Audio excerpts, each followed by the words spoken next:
Hello বন্ধুগণ, আপনাদেরকে একটি নিরামিষ সবজি রান্না করে দেখাবো। সেটা হচ্ছে বাঁধাকপি দিয়ে আলু দিয়ে সবজি।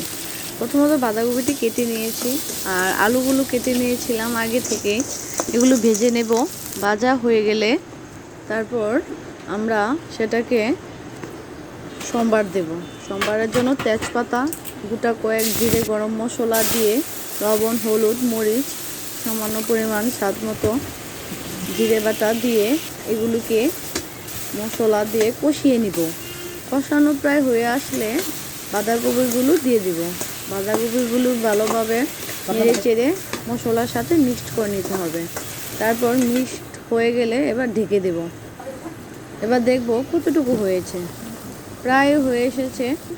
তার জন্য স্বাদ মতো জিরে বাটাটা দিয়ে যেন ভালো একটা গ্রান আসে সেই দিকে লক্ষ্য করব।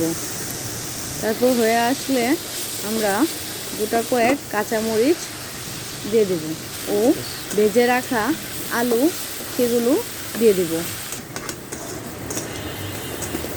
ভেজে রাখা আলু আর কাঁচামরিচ দিয়ে এগুলো মিক্সড করে নেব। হয়ে গেল আমাদের নিরামিষ সবজি। Thank you.